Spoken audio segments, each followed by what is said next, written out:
no sé si no hace falta, ¿no? Ya se habrán dado cuenta que estamos muy bajitas y que por ahí les va a pasar escuchando.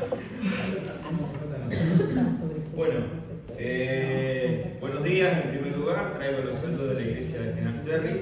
Nos pone muy contentos poder estar en medio de ustedes y en esta mañana estar disfrutando y gozando de esta reunión. Y bueno, el propósito que me pasaron los hermanos de en esta mañana estar pensando es en una iglesia que está en acción, una iglesia que se mueve, una iglesia que no se queda atrás, sino una iglesia que está avanzando, una iglesia que está buscando las almas que se pierden, está cumpliendo el propósito por el cual Cristo dio su vida por ella en la cruz del Calvario. Y esa iglesia somos todos y cada uno de nosotros. Nosotros somos el cuerpo de Cristo y Él es la cabeza. Y en esta mañana vamos a pensar en la iglesia en acción, pero desde el punto de vista de que yo no puedo dar algo que no tengo. Yo quiero ir a darle algo a alguien, pero en primer lugar tengo que tenerlo, tengo que adquirirlo. Y desde las puertas hacia adentro la iglesia tiene que estar firme, la iglesia tiene que estar unida, la iglesia tiene que estar cimentada en quien es la roca, que es Jesucristo. Yo por eso les invito, vamos a abrir la palabra del Señor en 1 Timoteo capítulo número 3, versículo 14 hasta el 16, 1 Timoteo capítulo número 3, versículo 14 al 16. Allí el apóstol Pablo le va a estar dando algunos consejos a su hijo espiritual Timoteo de cómo debía conducirse en la iglesia del Señor. El apóstol está acá escribiéndole, le está dando un consejo como un papá le da un consejo a un hijo. Y en palabra del Señor, Él le dice, mira, vos tenés que conducirte de esta manera. ¿Para qué? Para tener una iglesia en acción, para que esa iglesia sea una iglesia que gane almas, sea una iglesia que cumpla el propósito, sea una iglesia que traiga gloria y reconocimiento al Señor. Y empieza así, dice, en esto te escribo, aunque tengo la esperanza de ir pronto a verte, para que si tardo sepas cómo debes conducirte en la casa de Dios, que es la iglesia del Dios viviente, columna y baluarte de la verdad. Dice más adelante, e indiscutiblemente grande es el misterio de la piedad. Es decir, había un misterio, algo que se había revelado, que estaba oculto o escondido, por así decirlo, en la antigüedad, pero ahora que se había dado a conocer, y era este: Dios fue manifestado en carne. ¿Cuándo? Cuando vino Jesucristo, justificado en el Espíritu, porque el Espíritu Santo avaló todos los milagros y las obras que hizo el Señor, visto de los ángeles, predicado a los gentiles, creído en el mundo y recibido arriba en gloria. Es interesante porque allí el apóstol empieza diciendo que la iglesia es dos cosas al menos, es una columna y es un fundamento. La iglesia, como todos sabemos, es una comunidad de creyentes que representa a la familia de Dios. Dios en su plan ha diseñado esto. ¿Cómo voy a alcanzar a las personas? ¿Cómo voy a alcanzar al mundo? Lo voy a hacer a través de mi familia, a través de la iglesia. Ellos son mis manos, ellos son mis pies, ellos son mis ojos, ellos tienen que ir. ¿A quién enviaré? ¿A quién enviaré? Bueno, el profeta dijo, envíame a mí. Y ese es el mandato que tenemos que llevar adelante todos y cada uno de nosotros. La iglesia como familia de Dios representa en el mundo la columna y el fundamento de la verdad. Cuando la verdad está devaluada, cuando la verdad es algo relativo, cuando la verdad hay grises, no, la iglesia tiene que plantarse en la verdad. ¿Y quién es la verdad? ¿Quién dijo que era la verdad? El Señor Jesucristo dice, yo soy el camino, la verdad y la vida, nadie viene al Padre si no es por mí. Por eso la misión de la iglesia, en primer lugar, es defender y promover las enseñanzas de Cristo. Una iglesia que no promueve y que no enseña lo que Cristo ha dicho, entonces no es una iglesia cristiana. Será una iglesia, será una congregación, será lo que fuere, pero no es una iglesia cristiana cuya cabeza es Cristo y nosotros somos sus miembros. La misión de la iglesia es no solamente enseñar, sino también vivir de acuerdo a esas enseñanzas. Porque de nada sirve tener todo el conocimiento de la teología en la cabeza, pero que esa teología o ese conocimiento de la Biblia no se lleve a la práctica. Porque entonces estamos viviendo una vida disociada, decimos una cosa y hacemos otra. Entonces la iglesia tiene que tener este compromiso de que las enseñanzas que se dictan, la doctrina que se enseña, también se lleve a la vida práctica del creyente. Cuando la iglesia cumple el propósito, la iglesia cumple el propósito eterno cuando muestra la sabiduría de Dios. El otro día hablábamos en la clase con los mayores y demás, y decíamos que Dios se muestra en primer lugar de forma general a través de ¿qué? A través de la creación. Muy bien, esa es la revelación general de Dios. Dios se muestra al mundo a través de la creación. ¿Y qué muestra? Su poder y muestra su deidad. Pero hace falta más. Y eso que hace falta está escrito en la palabra de Dios. Y es la revelación especial. Y a la iglesia se le ha encomendado enseñar esta revelación especial que tenemos en las manos, el Evangelio de Jesucristo. Vamos a ver un versículo ahí en Efesios capítulo número 3. Efesios capítulo número 3, versículo 10. Dice así el apóstol Pablo: para que la multiforme sabiduría de Dios sea ahora dada a conocer por medio de la iglesia a los principados y potestades en los lugares celestiales, conforme al propósito eterno que hizo en Cristo Jesús nuestro Señor, en quien tenemos seguridad y acceso con confianza por medio de la fe en Él. Dice: por lo cual pido que no desmayéis a causa de mis tribulaciones por vosotros, los cuales son vuestra gloria. Pero fíjense, ¿no? La multiforme sabiduría de Dios sea dada a conocer. ¿Por quién va a ser dada a conocer, hermano? ¿Por quién?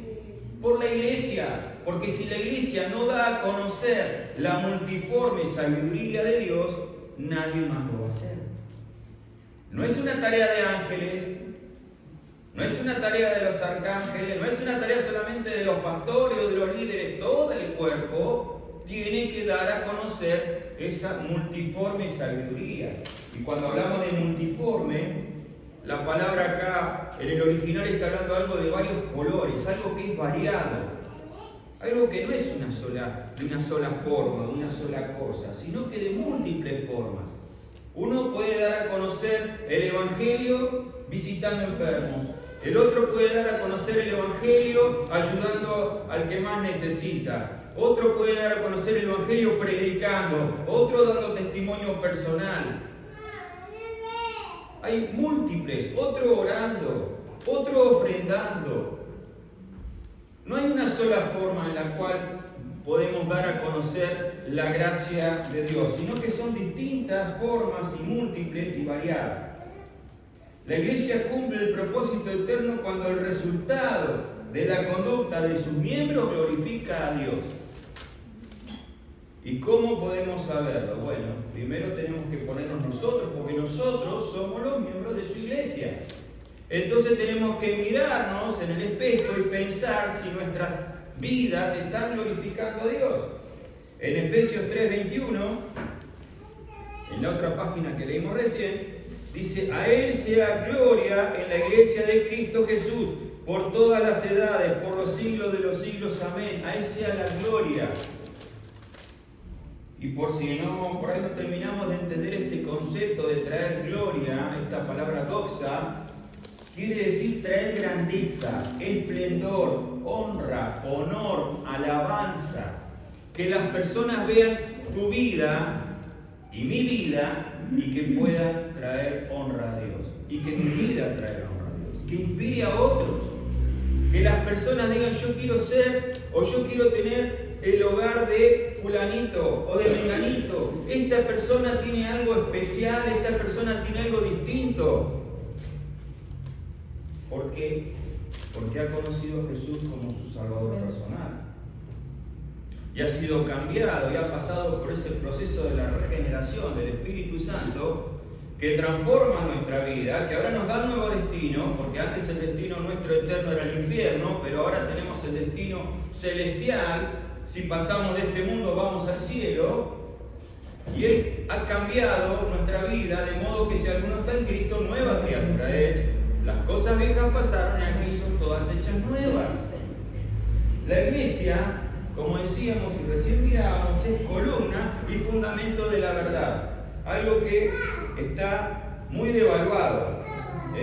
Ya nadie le cree a los políticos, ya nadie le cree a los empresarios, ya nadie le cree a nadie. ¿Por qué? Porque como dice en la serie el Dr. House, todos los pacientes, ¿saben qué hacen? Mienten. Él decía así. Pero fíjense, la persona, el hombre, tiene en su naturaleza esto. Y la iglesia se levanta como un edificio sosteniendo la verdad de Jesucristo. Por eso dice 1 Timoteo 3:15 que la iglesia es columna y baluarte de la verdad. La iglesia, como cuerpo de Cristo, es llamada a ser un testigo fiel. Un testigo, ¿saben quién es? Un testigo es alguien que ve algo que ocurrió y cuando es llamado a un juicio tiene que contar lo que vio. Eso es un testigo. Un testigo es aquel que atestigua algo que vivió o algo que vio. La iglesia tiene que contar lo que Jesucristo está haciendo o hace dentro de la iglesia, dentro de su vida, lo que el Señor ha hecho. ¿Para qué? Para que las personas puedan conocer el camino de la salvación. El testigo fiel del mensaje del Evangelio tiene que enseñar, tiene que defender la verdad para las próximas generaciones. No solamente para estas, sino para los que vienen atrás. Para los jovencitos, para los adolescentes, para los niños. Instruye al niño en su camino, dice la palabra, y aun cuando fuere viejo, no se apartará de él. Y mantener la sana doctrina. ¿Qué quiere decir esto? Quiere decir que la palabra tiene que ser entregada tal y cual como está escrita. Pero a la gente no le gusta. A la gente no le gusta que le hablen de pecado. A la gente no le gusta que hablen de sangre. A la gente no le gusta que hay que dejar de hacer cosas que les agradan y que están mal. A la gente no le gusta que le hablen de reglas. ¿Por qué? Porque la gente dice, yo tengo derecho a esto, pero no les gustan las obligaciones. Y no le gustan los compromisos. A la gente no le gusta que si está viviendo en pareja uno le diga, mirá, la Biblia dice que tenés que formalizar ante la ley, que tenés que casarte porque estás viviendo en un pecado que se llama fornicación. A la gente no le gusta que uno le diga, mirá, tenés que dejar el vicio del alcohol, el vicio del cigarro. Es mejor decirle, mirá, Dios te quiere igual, vení. Sí, Dios te ama. Ama a la persona, pero no ame lo que está haciendo. Y para venir a Cristo es necesario despojarse del antiguo hombre y tomar una nueva vestimenta. Eso es la sana doctrina, sin cambio, que no se diluya la verdad. Como columna y fundamento, la iglesia es llamada a ser un faro de luz en la oscuridad. Miren, hermanos, el mundo está en tinieblas. Esta mañana, mirando un poco las noticias, en Buenos Aires, un nene de 11 años a una nena de 10 le prendió fuego y le tiró alcohol en el cuerpo. Gracias a Dios que que la niña pudo ser atendida en el hospital del Quemado y pudo resolver su situación de salud. Pero miren, 10 años, 12 años estamos hablando. Evidentemente hay un montón de trasfondo, ¿no? De maltrato y seguramente un montón de cosas más. Dice Romanos 10:14, que es el versículo que leemos, que escuchamos siempre en la radio: ¿cómo oirán si nadie predica? ¿Cómo va el mundo a cambiar? ¿Cómo el mundo va a recibir la luz si nadie les habla de Cristo? Si nadie les predica, si la iglesia no está siendo pilar y fundamento de la verdad. El pilar o la columna, acá en este edificio, por ahí están escondidos, o están adentro de la pared. Pero el pilar o la columna está destinado a sostener el peso del edificio, el peso de las paredes, del techo.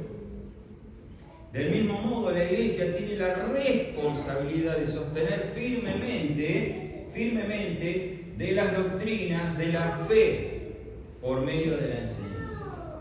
Esa es la responsabilidad de cada uno y de la iglesia. No es de los pastores, no es de los ancianos, no es solamente de los diáconos, de todos. Sostener las doctrinas de la fe y llevar a la práctica las escrituras. Predicar el Evangelio de Jesucristo. Efesios capítulo número 4.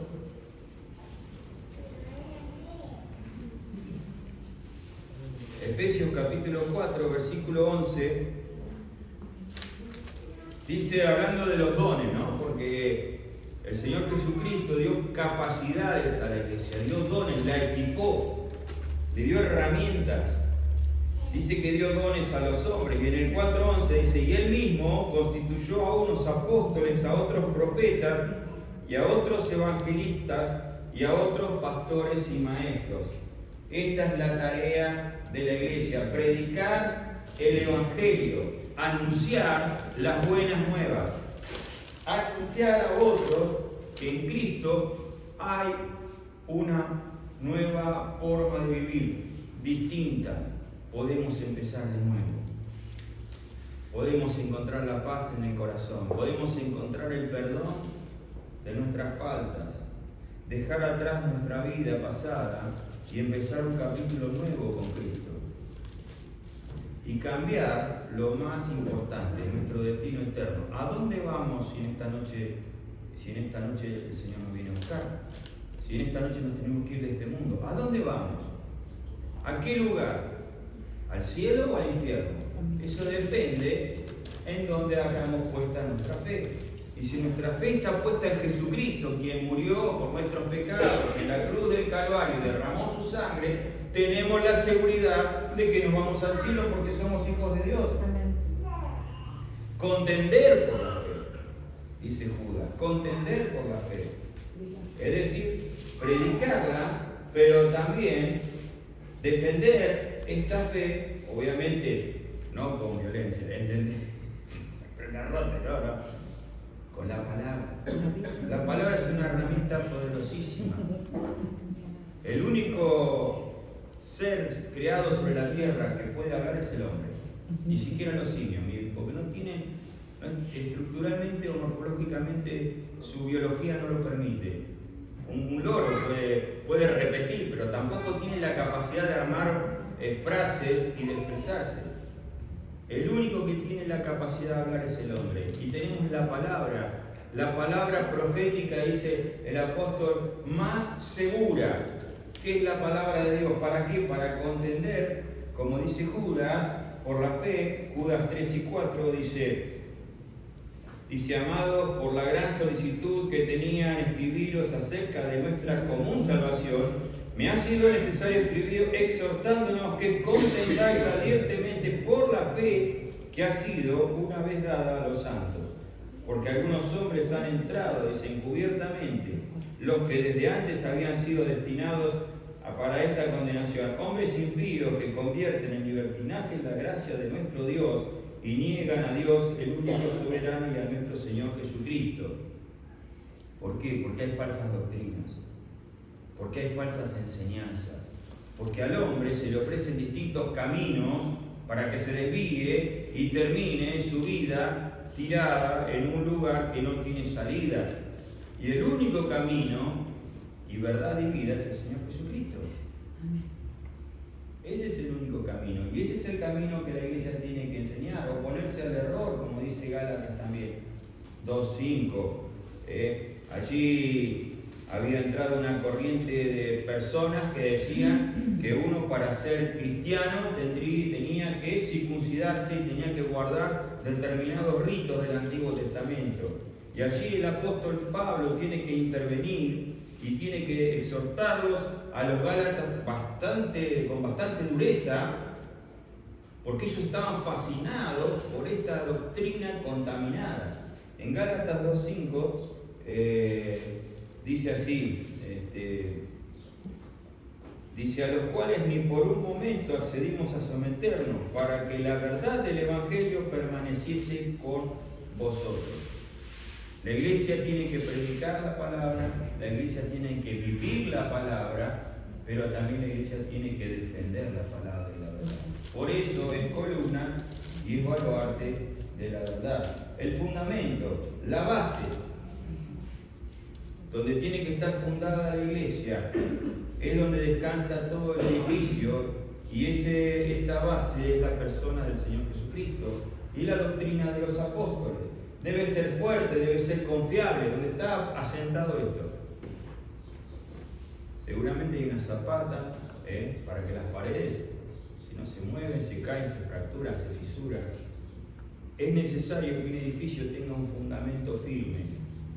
Es necesario que un edificio esté fundamentado sobre una base sólida. Y esa base sólida tiene que ser confiable, porque da firmeza a toda la estructura. La iglesia debe tomar esa fortaleza que le otorga el Señor Jesús. Sin mí, dijo el Señor, nada podéis hacer. Él nos da la fortaleza como iglesia para estar fundamentado en la verdad. Y aparte, la unidad entre la familia, la unidad del amor, nos une, nos da cohesión. ¿Cómo hacemos para que los ladrillos se peguen? Hay que preparar la mezcla, ¿no? Con cemento de determinada proporción, de cal, de arena, ¿no? Y se pegan los ladrillos para que no se separen. Ese es el amor de Cristo. Somos distintos, ¿no? Uno agarra dos ladrillos y no son iguales. Tienen detalles, distintas formas, pero se pueden unir, se pueden ensamblar y pueden ser algo firme. Así es la iglesia. Cada uno somos piedras vivas que estamos cimentados sobre esta base, y en la cual Cristo ha ido edificando para que cada uno tenga su lugar. Entonces somos importantes, pues si no estaría un agujero en la pared, entraría frío, ¿se imaginan hoy a la mañana? Somos todos importantes dentro del cuerpo de Cristo. Pero es necesario que todos estemos fundamentados en quien es la cabeza, que es Cristo. Debe ser estable. Esto depende del terreno. ¿Y dónde debe descansar el edificio? Como dijimos, en la roca eterna, que es el Señor Jesucristo, aquella piedra que dice que desecharon los edificadores. Dice que cuando estaban edificando el templo, terminan de edificarlo, y había una piedra que había quedado allí en la cantera y que nadie la había ido a buscar. Una piedra que había sido desechada. Y terminan de edificar y faltaba una piedra que era fundamental para que el edificio no se cayera. Y la fueron a buscar, y allí estaba la piedra que había sido desechada, que había sido olvidada. Esa piedra es la piedra angular. Y la piedra angular es la piedra que sostiene toda la estructura. No está sostenida la iglesia por una persona, por un pastor, por un grupo de ancianos. Está sostenida por Jesucristo. Él es la piedra que los edificadores desecharon, dice Efesios capítulo 2, 20.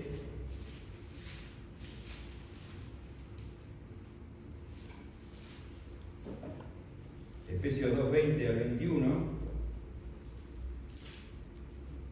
Dice, edificado sobre el fundamento de los apóstoles y profetas, siendo la principal piedra del ángulo Jesucristo mismo, en quien todo el edificio bien coordinado va creciendo para ser un templo santo en el Señor.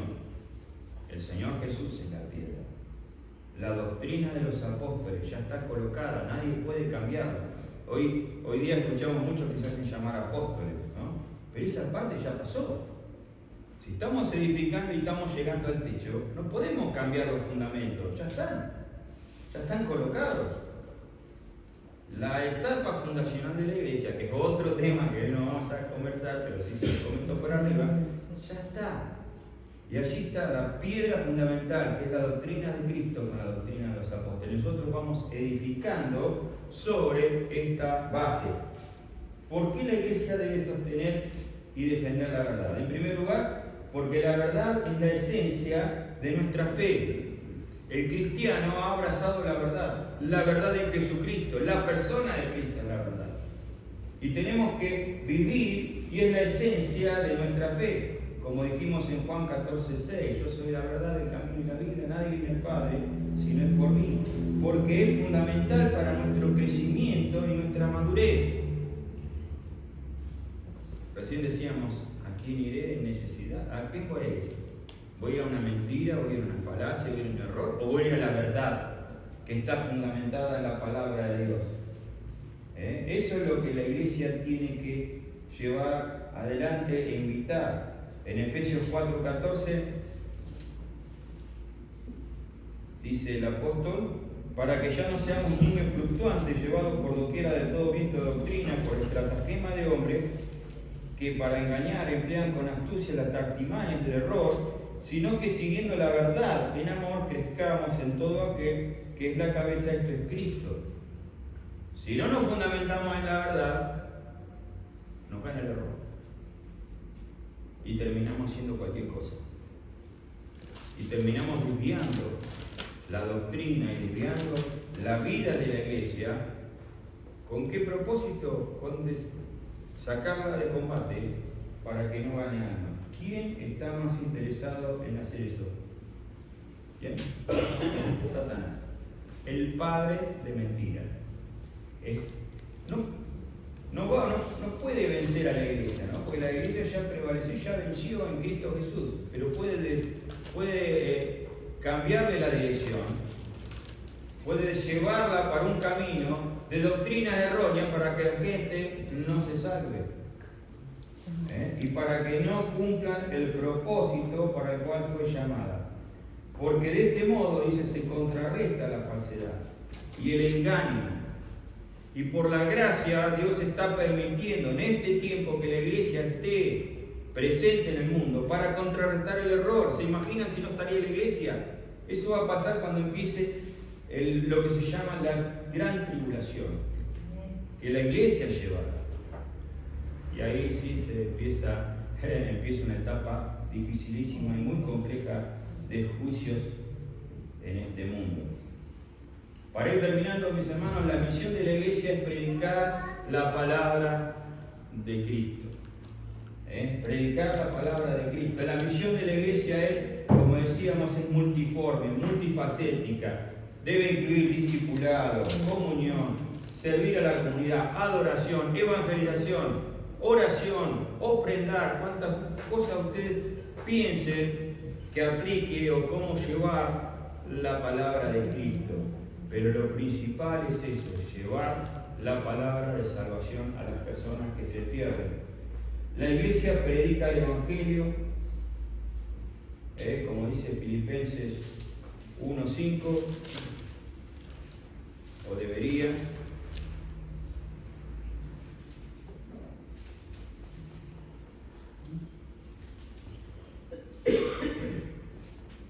Filipenses 1:5 dice, por vuestra comunión en el Evangelio desde el primer día hasta ahora, predica el Evangelio, vive en comunión, edifica a los santos, como en Hechos capítulo 2:42, dice que estaban todos juntos, unánimes, y perseveraban en la doctrina de los apóstoles, en el partimiento del pan y en las oraciones, y asiste a las necesidades de la congregación de los santos.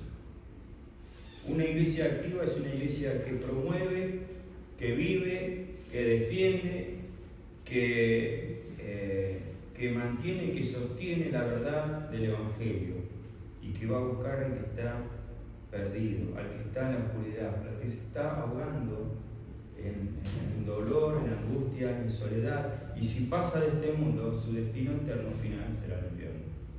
Esa es la misión. Una iglesia de misión hace eso, mantiene la doctrina, el mensaje, crece en los miembros, viven ese mensaje y lo transmiten a aquellos que aún no conocen al Señor. Que Dios nos bendiga. Terminamos con oración por este lado. Gracias. Gracias, Claudio. Gracias.